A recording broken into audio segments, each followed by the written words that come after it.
என்ன சொல்றாங்க இப்போ புதிய விதிமுறை? பேங்கே ஒரு சர்டிபிகேட் கொடுக்கணும் இதனுடைய பியூரிட்டியை பற்றி. ஒண்ணு, பேங்க்ல இருக்கிறவங்களுக்கு அந்த எக்ஸ்பர்டைஸ் கிடையாது. ஒரு தங்க உற்பத்தி ஒரு நகை செய்யக்கூடியவருக்கு அதை பார்த்த உடனே தெரியும், இல்லைன்னா லேசா உரசின உடனே தெரியும். எனக்கு எப்படி தெரியும்?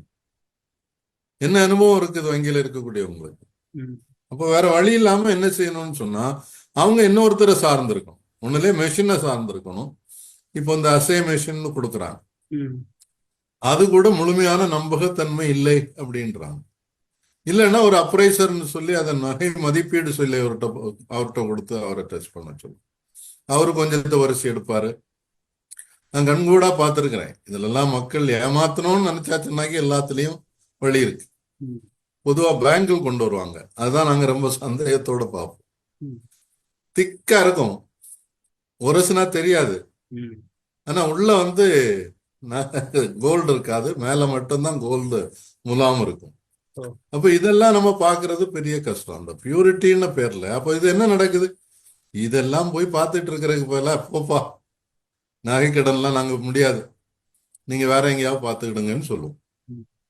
அப்போ இந்த சாதாரண மக்கள் வேற வழி இல்லாம எங்க போகணும்? பழையபடி மணப்புறத்துக்கு போகணும், சோழமண்டலத்துக்கு போகணும், பஜாஜுக்கு போகணும். அது இல்லைன்னா ஊரா நிறைய கந்துவட்டி கடைக்காரங்க இருக்காங்க. அவங்களுக்கு நீங்க திருப்பி வாங்க அதை கட்டணும்ன்றதே கிடையாது. அவங்களுக்கு விருப்பம் இதை கெட்டலைன்னா சந்தோஷம், கூடுதல் அமௌண்ட்டை கொடுப்பாங்க, ஏலம் விட்டுருவாங்க. ஏலம் விட்டுருவோம்னு சொல்லிட்டு அவங்களே ஒரு சின்ன கூட்டணி வச்சுட்டு அதை எடுத்துருவாங்க, அதை அழிச்சிட்டு வேற நகை செய்து வித்துக்கிட்டு இருப்பாங்க. அப்போ சாதாரண மக்கள் இந்த மாதிரி பேங்கை சார்ந்து இருக்கிறதுக்கு பதிலாக, ஏற்கனவே பேங்க்ல இந்த கடன் வாங்குறதுல நிறைய பேருக்கு கஷ்டம் இருக்குதுன்றான். இப்போ அவங்கள நம்ம யாரை நோக்கி அனுப்புறோம்? கந்து வட்டிக்காரனை நோக்கி அனுப்புறோம். கந்து வட்டிக்காரங்களை ஒழிக்கிறதுக்காகத்தான் வங்கிகள் தேசியமயமாக்கப்பட்டதுல ஒரு பெரிய நோக்கம் அதுவாகத்தான் இருந்தது. அது நடக்கவும் செய்யுது.